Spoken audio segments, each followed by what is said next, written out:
Hello, I'm going to show you various cheat devices for the N64 and a few things about them. Now, the most famous one, of course, is the action replay, which is what my Equalizer is very much like. Another one, perhaps not so famous, is the Explorer 64. 1999 film game many years ago, when the N64 was like the latest console and the Xbox was but a tier in Bill Gates high. A tier of imagination, that is. Yes, I'll just show you that. It'll be on the big side, but some ways better, but didn't have a memory editor. Had a better boot mode and because it was a bigger cartridge, it held the game cartridge a bit better. It's got a socket on the back for connecting to a computer, but I haven't got the lead or software. We're going to look into that sometime. To access the in-game menu, you have to press combination of buttons on the controller, which is a bad thing because the game can detect that and that can cause problems. But it was the first one I started developing codes for in 2003. Now here I have my Equalizer. It's actually sadly my second Equalizer because my first Equalizer died earlier in the year. I was still getting over her death. It was all of a sudden, it was like using Windows, one day she was fine, the next she was dead. Anyway, I would have invited you all to the funeral, but all come to England, that would more than 6 people would destroy the space-time continuum, and then we would have to call Doctor Who, and he's busy enough changing his body. Anyways, I have my Equalizer in my N64 with Super Mario 64 on top. So if I turn on, see a number 8's come up. That's to say I'm struggling, I can't turn on. Now, best thing to do when this happens, if you just excuse me, is take out the cartridge with the power off, of course, otherwise you're being frying tonight. There we go. And you might want to clean up and stuff. Put the Equalizer or whatever cartridge back in and go, you will work or there'll be trouble. Do a prayer if you want. Then put the game cartridge back in. Another prayer and turn on. This time it counts 5, 4, 3, 2, 1. We have liftoff, Houston. We have takeoff. Yeah. Have a look on my laptop. You'll see. Oh yes, my capture card, by the way. So that's all routed around. Got a mess of cables. So yeah, start game, select cheat codes, options, key codes, and memory card manager. Now, the big disadvantage of the Equalizer is the key codes, and the key codes were supposedly to stop to have compatibility with future games, because Nintendo and that got a bit smart and wanted to stop people for using add-ons and whatever reason it was. So but fortunately other people like Daytail and that were smarter.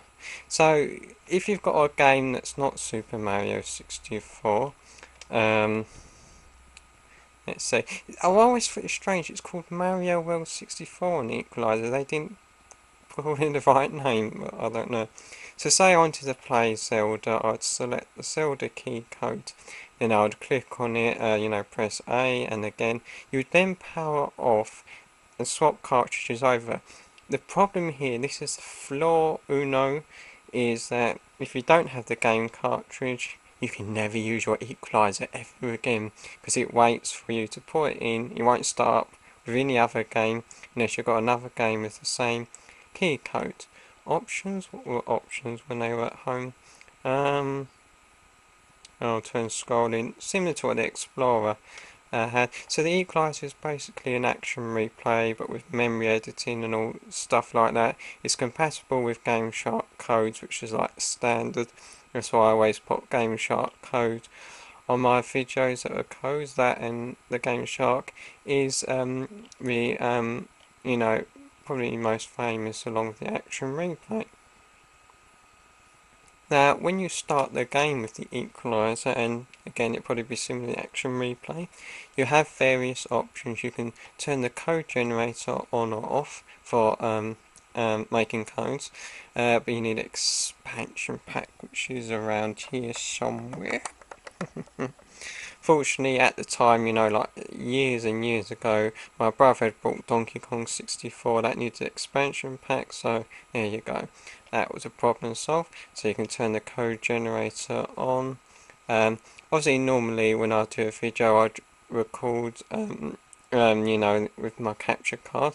While I'm showing you this, and then you can start game with selected or without codes. Remember, if the game needs the master code, which people using emulators are probably going, what? Then then you have to start with codes selected. The master code is to do with boot codes, but with emulators they don't seem to need them. So here's Mario. It's me, I'm a plumber. Yes, so anytime you want, you can press the button on the Equalizer and it bring up the in-game menu. Now that's another flaw of the Equalizer. Why it's better, it's got a button to access the in-game menu. If you press it, you can sometimes knock it, and that causes problems. Oh, hello Mario. So I couldn't resist doing that. Yes, hello Toad. Yeah, so press the button, magic, it's magic, some kind of in-game menus come up, so you can turn codes on or off, get to the code generator, memory editor, view graphics memory, was something I always thought was a bit unique with the Equalizer. Whee!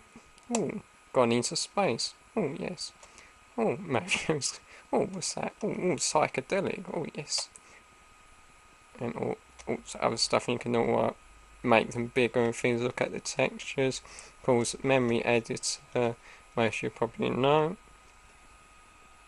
Hexadecimal, ASCII, etc, etc. Code generator, yeah.